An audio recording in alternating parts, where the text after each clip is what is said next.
Massive news hits the Premier League as Jurgen Klopp is set to exit Liverpool come the end of this season. Meanwhile, rumours are flying about Arsenal's future and their manager, whilst there could be an exit in the coming days. This is the Arsenal Transfer Show.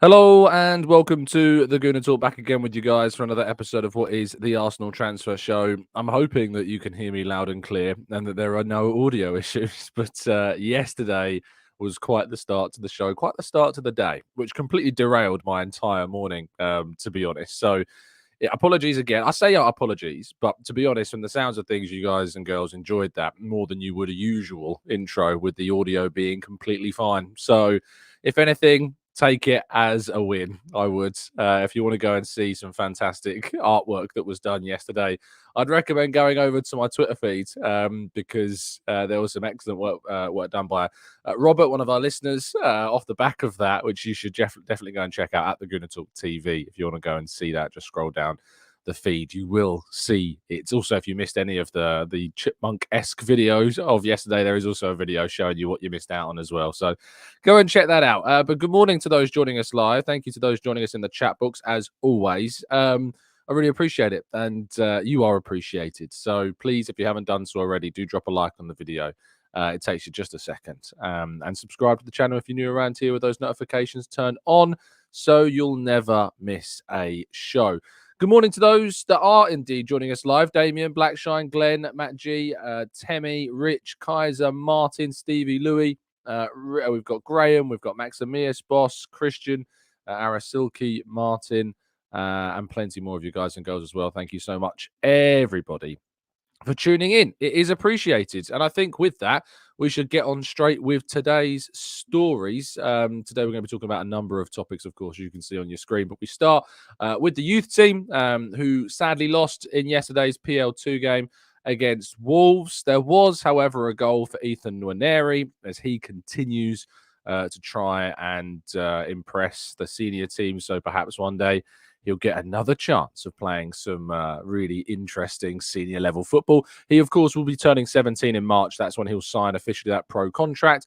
And then he'll actually be able to go on loan. So I've had a few people say, why aren't we sending some of the kids like Miles Lewis-Skelly and Ethan Nwaneri on loan? The reason for that is they actually can't until they've signed that pro contract, and they can't do that until they're 17. So it's worth always bearing that one in mind. But hopefully Mehmet Ali's son can turn things around in their next game. Moving into transfers, there's not too much in the way of individual stories and more some bigger stories to discuss at length. But one of the stories that we do need to talk about transfer-wise is Galatasaray, who are considering a move for Cedric as a Sasha Boey replacement. The French youth international joined Bayern Munich yesterday, and there is a number of players that Galatasaray are looking at.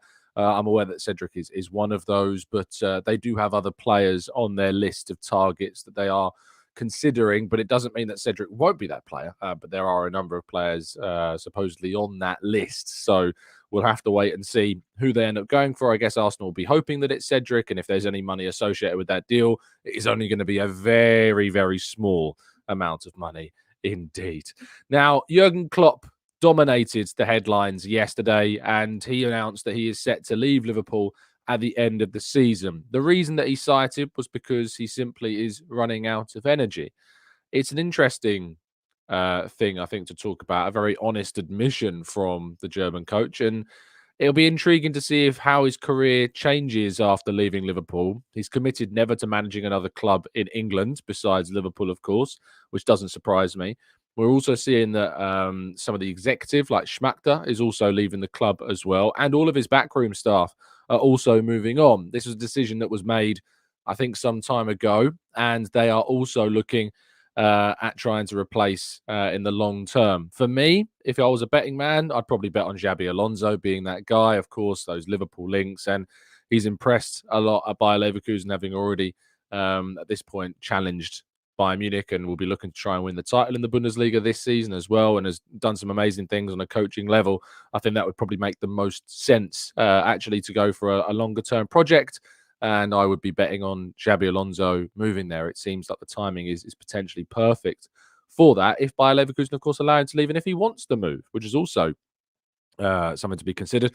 Steven Gerrard's only just signed a new deal at Al Ittihad. El Etifak, I believe it is, that Gerrard's at. And so I'd be very surprised if they went for Gerrard. I don't think he's necessarily proven to be of the standard. Other options, of course, are out there. I imagine we'll probably hear something before the end of the season as to who is going to be replacing Jurgen Klopp. But this is an interesting dynamic from an Arsenal perspective. Liverpool will have the most motivation that they have ever had in a season, potentially, to try and send out Jurgen Klopp on a high. And the expectation will be that they will be, of course, building up momentum going through until the end of the season. It creates a rather interesting dynamic of when Jurgen Klopp visits the Emirates over the course of next weekend. Not this one, but next weekend. Arsenal have a game against Nottingham Forest before that. Liverpool, of course, played Chelsea in midweek as well. It's worth pointing out.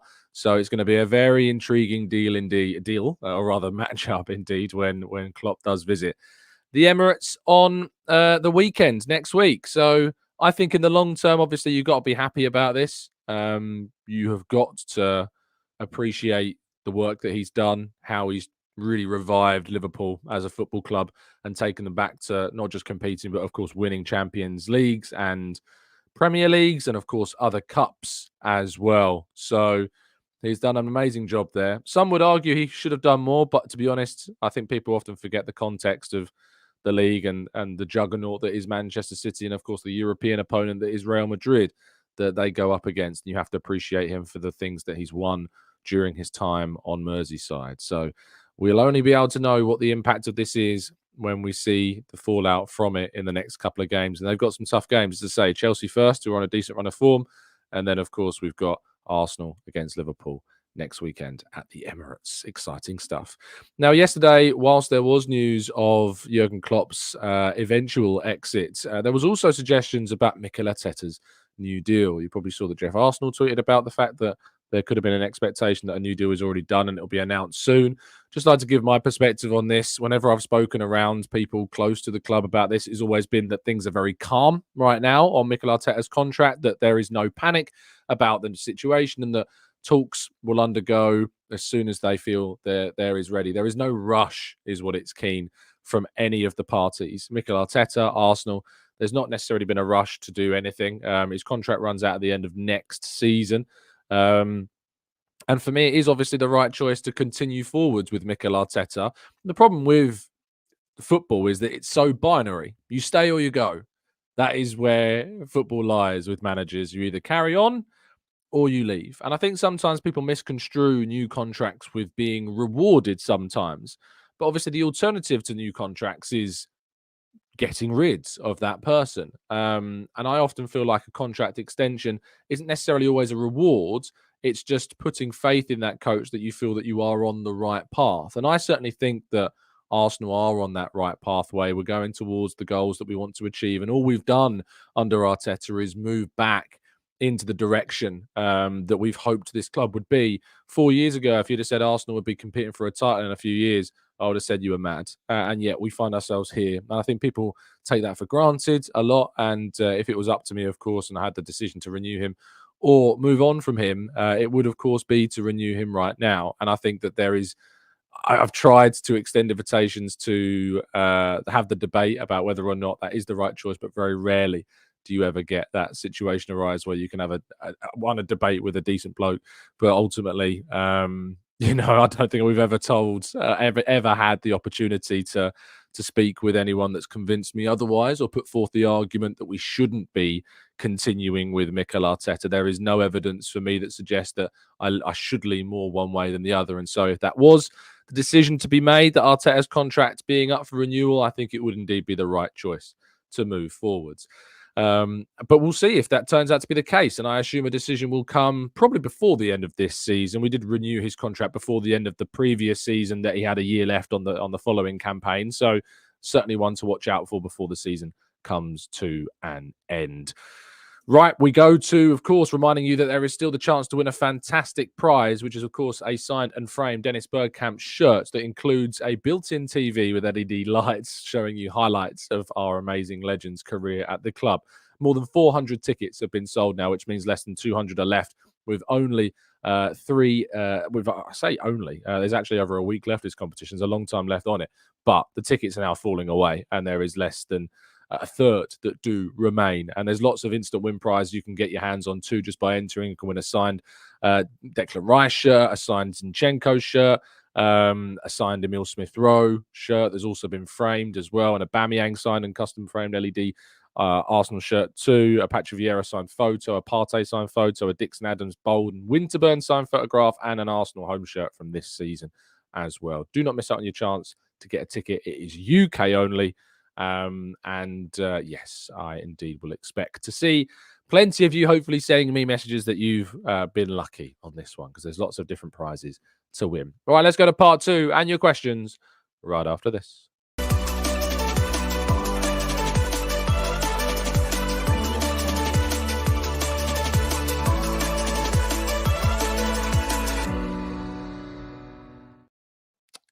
Okay, let's move to part 2 and your questions, and let's hope that we've got some interesting topics to talk about. I think that we might. That said, there will be a slightly shorter second part to this show than usual. I have got a very busy morning ahead of me, so just a heads up on that one. There won't be. I'd love to have done a phone-in show in reaction to that stuff, but we may have to wait till next week to do that. Maximir says, this is a negative move, Tom. We should have waited until the end of the season to decide whether or not we're on the right path. Frankly, we're at a crossroads right now.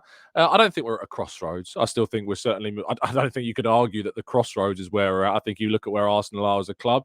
Are Arsenal in a situation where they are likely to be moving ahead towards a title? And I think the answer is yes. And we've seen that over the course of the last 3.5 seasons into our 4th full season now, of course. And I think Arsenal continue to move in the direction that I want them to, which is towards winning titles and getting closer to that. We could progress past Porto in the Champions League, of course, and be in a first quarter-final of the Champions League for the first time in more than a decade.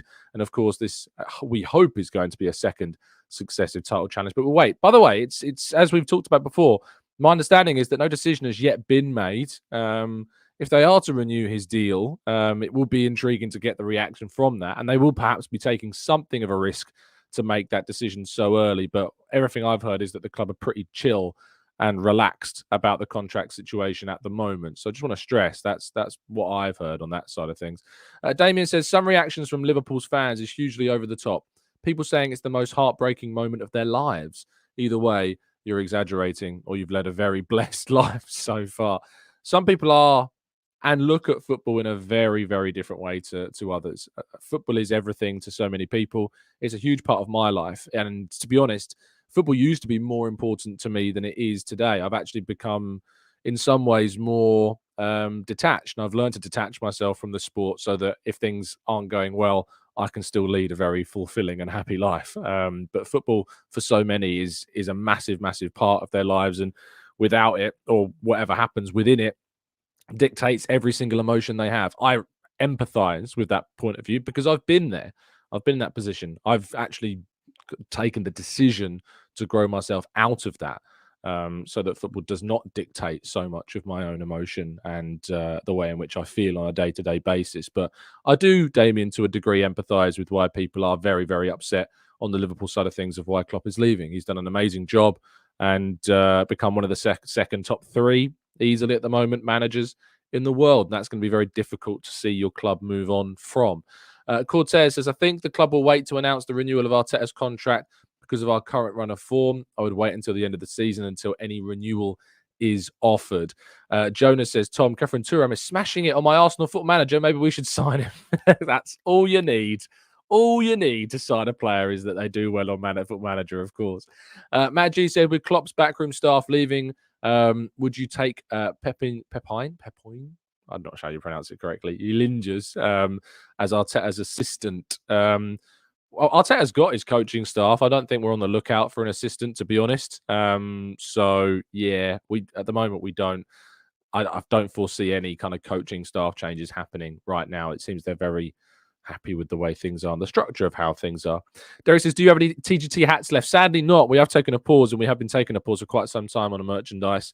Our last manufacturer that we were working with sadly had to move on because they were obviously doing other things, and And so that deal that we had came to an end. But I guess I am on the lookout. If you know any people, there's been suggestions of people wanting to do things, but nothing's really moved so far. So if people are aware and do run, I like to support kind of local businesses in this sort of thing. So if you're aware of that, or you're a listener and you're based here in the UK and you can do things like global shipping at times and stuff like that, do get in touch. I would be interested to hear your thoughts on potentially moving ahead with some more TGT merchandise. Always, it's nice to see people wanting to rep the brand. So yeah, reach out. I'll be very up for having a chat about that. Let's go. Ryan, of course, who is our resident Liverpool fan in the chat, says he's also a special man, even more so than a manager. And I think, of course, that relationship you have with the person, it's more than just him being a manager. And he's Jurgen Klopp is a very likable guy. Not for everyone. I get some people don't like him. I personally do. I really like Jurgen Klopp. I think he's a really entertaining and intriguing person to talk to. I've had brief conversations. I've had brief, passing words with him in mixed zones and things like that when Arsenal have played Liverpool, and he's always very, very professional, very nice to speak to. So yeah, it's a very interesting move. I really am intrigued to see how Liverpool move on from this situation. Jacques in my camp says, do you have any predictions on how many points would take to win the league? I think it will still be low 90s. I think that's still potentially what we'll expect to see. So that's why I'm struggling to see Arsenal getting that many points this season. But I guess we'll have to wait and see. In fact, how many points can Arsenal even pick up over the course of the rest of the season? Sorry, I'm sure that is going to be a really interesting thing to see how it. So we've got 38? How many? 17 games left. So that's 51 points. Yeah, we can get 94, a maximum of 94 points for the rest of the season. We would have to win all the rest of our 17 games to do that. Very hard. Very, very hard indeed to do that. Alvamod says, looks like Partey is on his way back. Any news on Timber? Also, any chance of a last-minute signing in January? I think that the signing thing is obviously very, very unlikely. I said that if we do sign a loanee, it will be, I think, deadline day would be when it would happen, but I'm not sure if it will. I'm really not confident that it will. And the other part of the question was, of course, Partey on his way back. Any news on Timber? Still, he continues his rehab. I've said March for quite some time. I expect it to be March. If he comes back in February, amazing. But I think March is probably the most likely situation. Sophie in the chat box. Nice to see you, So. Thank you for joining us. Klopp says Klopp is a nicer human to interact with than Arteta, says Sophie. Of course, Sophie has has been able to, I think, interact with both. I know that you've been able to interact with Arteta. I don't know about Klopp. I'm sure you have. So, but Arteta, as I've talked about before, can be very cold at times. If he's not in the right mood during a press conference, it can be intimidating speaking to Arteta sometimes. It can be hard to get the answer for it can be hard to get an answer for certain questions that you want. And you can almost tell within the first few moments of seeing him in a press conference, Arteta, what type of presser you're going to have. He can be great. He can be really good. And he can be very jokey, and I've had the odd question that's brought a smile to his face at times in presses. But I was the guy in that Newcastle press conference that asked the question that he's turned around and said that he's sick. And I've been on the receiving end of his anger after those Newcastle games. But you can understand why there would be anger. Jurgen Klopp can also be very snappy with reporters. I remember Jurgen Klopp having to apologize once in a press conference to one of the journalists in the presser. So, people get angry at the end of the day. We're human and it happens. But I think Klopp is obviously, with more experience in the game and in England as well at managing, you'd expect him to have that greater perhaps empathy on the side of things when answering questions. But he does seem somewhat tired. And so far, do you have more respect for Klopp's achievements in the Premier League than for Pep's? It's a really good question. Pep Guardiola, for me, is the best manager in the world and probably the best manager of my generation that I can think of. And I do think he's a better manager than, you're not going to like this because you're going to say, but I think he is a better manager than Arsene Wenger. Arsene Wenger, for me, was an amazing coach that revolutionized football, but for now, I have to look at Pep as, for me, what he did at Barca, what he did in the Barca Youth Academy. I've never seen someone be able to transform Bayern Munich from what they were. Yes, he didn't win a Champions League there, sure, but the way in which he changed that club's philosophy in the way that he did was unbelievably underrated. He's gone to Manchester City, and he has obviously won the Champions League there and won that with them and won countless titles over countless seasons. And Jurgen Klopp's successes, the Premier League title he won, of course, came in that COVID season. The Champions League he won. He beat Tottenham Hotspur in the final. I know there's things going around at the moment kind of discrediting those achievements in some ways, but it's difficult right now. But there will be, of course, Sophie, I think, an argument that come the end of this investigation and the alleged breaches that they're facing at City, that could change things. That could change things a lot, because it would put an asterisk next to all of those Man City achievements if indeed they are found guilty of any of these alleged breaches. So that, I think, would change things. So you may need to ask me this question in 2025, which is expected to be when we'll get the announcement about those Man City allegations. Derek says Arteta is so young in comparison to Klopp. Also, first job as a boss at Arsenal. So much pressure, learning and handling the pressure, and so well thus far. Have patience, folks. Grace and patience, indeed. Talk says we will win 16 and draw 1 in the remaining fixtures. That'll be interesting to see if we can do that. Magambo says I will call Pep Guardiola a good manager if he wins the league somewhere with a team that has a budget. I don't respect managers who go unlimited. Well, go and look at what he did at Barca B, Magambo, and then you might find some more respect for him. Patrick says, hopefully Timber still has some pace, has the same pace, etc. I remember Eduardo coming back, but not having the same pace and confidence of movement as before. Hope fans have patience with Timber. I do hope that there is patience in the way in which Timber comes back, because he's come back from a very, very difficult injury to recover from. Very difficult indeed. One Song Soup says, personally, Klopp is better for me. Pep had an unlimited budget, plus the greatest collection of youth players the world has ever seen, and including Messi. I always find it very disparaging of Pep whenever he's talked about the things that he's been given, like money or like the youth players that he's ultimately developed, because I think it comes from a position which actually is quite naive to what a coach does and what a coach has to do. Coaches can be blessed with the best resources in the world and not succeed. There's countless examples of that. You look at Tata Martino at Barcelona as a great example. And I think that there is opportunities to find out really what a manager is made of when they move to countless leagues and are still successful. You've seen Thomas Tuchel moved to Bayern Munich and only just win the Bundesliga. Not the Bundesliga, sorry. You've seen him come to the Bundesliga this season, sorry. And at the moment, Bayer Leverkusen are leading the way. And if he isn't to win it with Bayern this season, again, it's a highlighting that it takes more than just having the supposed best team in the league to win things. You have to be a very good manager as well on top of that. And I think Pep's consistency over every single club he's managed is just out of this world. Absolutely out of this world. I'd recommend watching the Barcelona documentary that Graham Hunter put together. It's an amazing documentary that I'd recommend watching to give you a really good insight into Pep Guardiola's management of Barcelona as a club and what he did there as a club as well. Maximir says it's a misconception that Pep does not do well with average talents. What was Rodri, Bernardo, Walker, Gundogan, and so many other players before joining City, even De Bruyne? I think I'm not sure you've used the best examples, Maximir, to be honest. Gundogan was an excellent player at Dortmund. Bernardo Silva is a better example. Obviously, he was at Monaco and playing really, really well, but he's turned him into one of the best players the Premier League has ever seen, in my opinion. Bernardo Silva is an unbelievable player that is incredibly underrated still for me.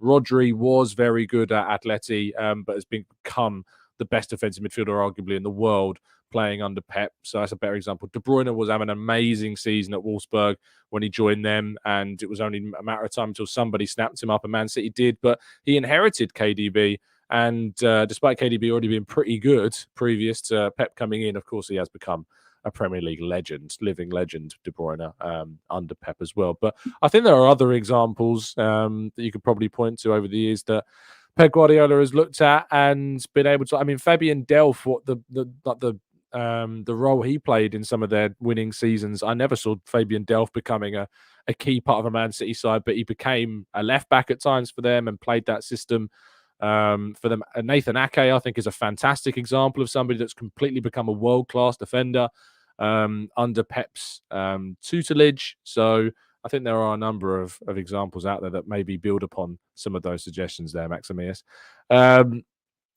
Let's go to Hussein Iniat. Says the managers before Pep at City had the same budget and we're nowhere close to him. He is the greatest manager of our generation. It's a really good point. You look at what happened before City, before Pep arrived. Derek says it'll be interesting when how many players Leverkusen sell this summer after likely winning the Bundesliga. If they sell a lot of their talent, could they see Xabi Alonso leaving? The answer is probably yes. Elena says, is Gabriel injured? He's not been spotted. He has been carrying a knock since that game against Crystal Palace. So, yeah, I wouldn't be surprised if he isn't in the team to play against Forest, because I think that he is carrying a little bit of a knock. I don't know how serious it is. We'll hear from Mikel Arteta on Monday in his press conference. So, yeah, let's wait and see what Arteta has to say come Monday next week about Gabriel's situation. But he is and has been carrying something of a knock since that game against Palace. Kivior, of course, is ready to come in and play left centre-back. You've got Zinchenko still there too. It's worth pointing out. I am going to end the show there. Thank you so much, guys, for listening and tuning in as always. I hope you have a fantastic rest of your weekend. I know there's no Arsenal to satisfy your appetite, but, you know, Spurs are out of another competition, so we can all laugh at that. And we watch other teams like Chelsea have to play more games. They have a replay against Villa at Villa. There's loads of draws last night, in fact, wasn't there? But we've got more games this weekend to, I suppose, enjoy in inverted quotation marks. But yeah, let's wait and see what happens. Let's see if we find ourselves having Partey available for the game on Tuesday. I look forward to seeing what will hopefully be one of the key returners of the campaign. If you could drop a like on the video before you go, that would be really appreciated, especially on a Sunday. It's our quietest day of the week in terms of listeners. So if you could drop a like on the video, that is definitely going to help us out. But thank you for listening, as always. Have a fantastic rest of your weekend. Enjoy yourselves. And as always, up the Arsenal.